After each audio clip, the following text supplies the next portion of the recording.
سرخط خبرها. دعوت بهاری جوانان به صف قواهای مسلح آغاز شد. کدام شهر و ناحیه‌ها نقشه را اجرا کردند؟ تاجیکستان، ازبکستان و قرقیزستان اعلامیه خوجند دایر به دوستی ابدی را امضا کردند. بازداشت مرد در دوشنبه با گمان کشتاری همسرش و امکانیت رایگان کسب و زبان‌آموزی برای مهاجرت به کشورهای بریتانیای کبیر، آلمان، کره جنوبی و امارات متحده عرب برای شهروندان تاجیکستان. درود بیننده عزیز، نشر نوی برنامه نوید 7 روز از یارتیجه منظور شماست. در این نشر شما را با مهمترین خبرهای هفته اخیر آشنا می‌سازیم. با شما هستم ایدیبک سعید از دوشنبه. 1 اپریل در تاجیکستان دعوت بهاری جوانان به خدمت حربی آغاز گردید. در روز اول دعوت دو ولایت و چندی از ناحیه‌های کشور از اجرای پوره نقشه دعوت خبر دادند.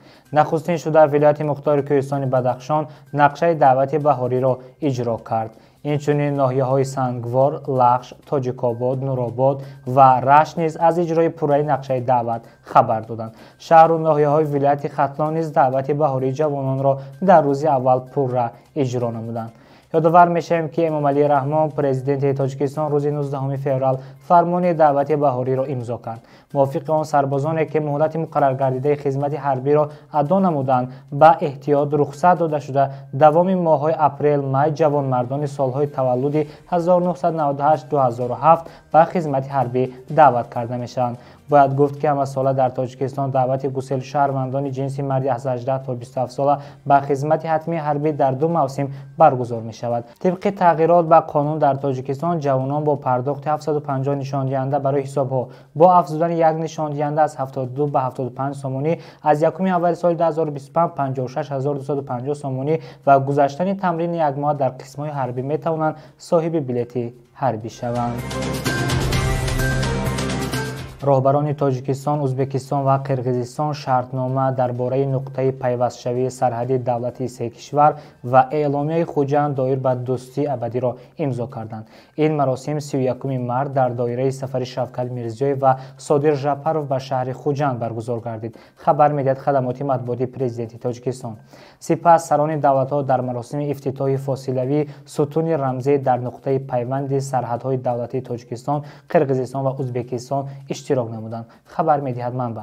در دایره سفر صادر ژاپروف به شهر خوجند تبادل تصدیق‌نامه‌های شرطنامه درباره سرحد دولتی تاجیکستان و قرقیزستان و افتتاح خط انتقال برق 500 کیلوولتی دتکا خوجند لایحه کسه هزار صورت گرفت. همزمان امام علی رحمان با شوکت میرزیویف عهدنامه بین تاجیکستان و ازبکستان درباره مناسبت‌های همپیمانی را تبادل کردند.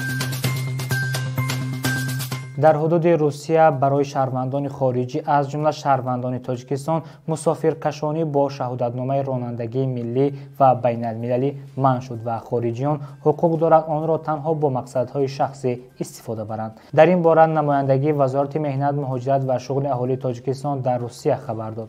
گفته می شود این طلبات قانونگذاری روسیه از 1 اپریل امسال جاری شد.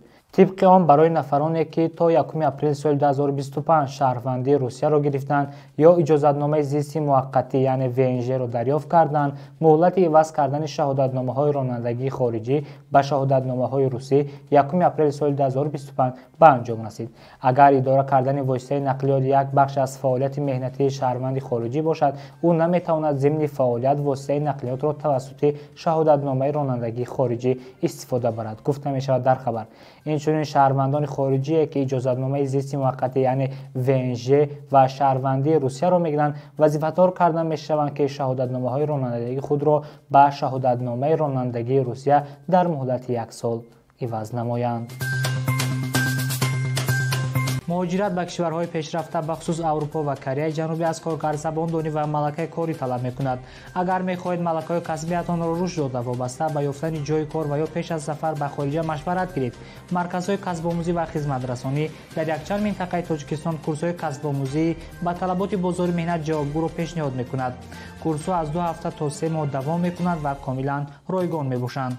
مرکزهای کسب آموزی 21 کورس را پیشنهاد می‌کند و همه شهروندان از 16 ساله بالا می‌توانند در آنها اشتراک کنند. ختم کنندگان صاحب سرتیفیکات‌های بین‌المللی میشوند و با آنها در بازار داخلی و خارجی از جمله بریتانیای کبیر، آلمان، کره جنوبی و امارات متحده عرب جای کار پیشنهاد کرده می شود.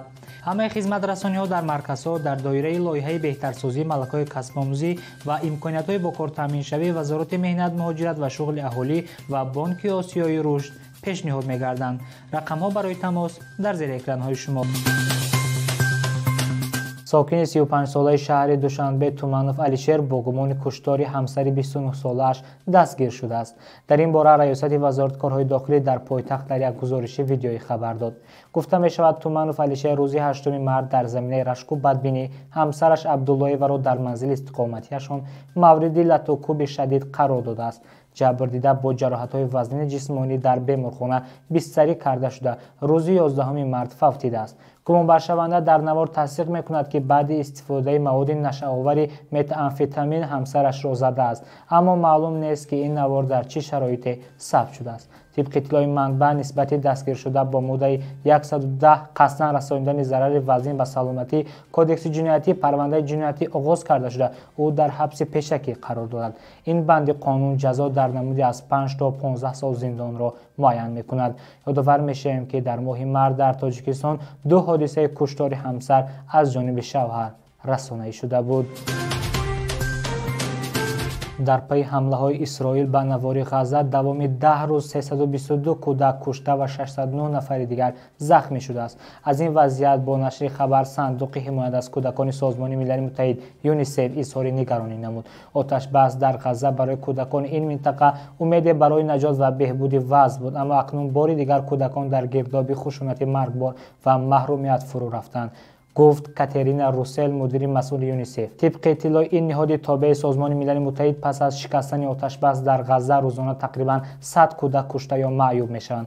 طبق اطلاع یونیسف شروع از آغاز هجوم اسرائیل به غزه و بمباران آن دوام 18 ماه بیش از 15000 کودک کشته و بیش از 34000 کودک دیگر زخمی شدند. صدها نفر طفلان دیگر زیر خرابه‌ها باقی ماندند. در پی این جنگ 1 میلیون کودک آواره گشته از مهمترین اساسهای زندگی غذا، آب آشامیدنی، مکتب و دانشگاه و بیمارخانه‌ها محروم گشتند. یونیسف حمله‌های مرگبار اسرائیل را نقض آشکار قانون‌های بین‌المللی بشردوستانه می‌داند. این نهاد از همه طرف‌ها دعوت می‌کند که به درگیری‌ها در غزه پایان داده آتش بس را برقرار نمایند. یادآور می‌شویم که اسرائیل پس از تقریباً 2 ماه توافق آتش بس با حماس که 19 اول آغاز شده بود، 19 مارس آن را شکسته دوباره به غزه حمله‌های هوایی را شروع کرد. بیننده عزیز، این برنامه 97 روز بود. با ما باشید و در صفحه‌های ما در شبکه‌های اجتماعی آبونه شوید. خیر.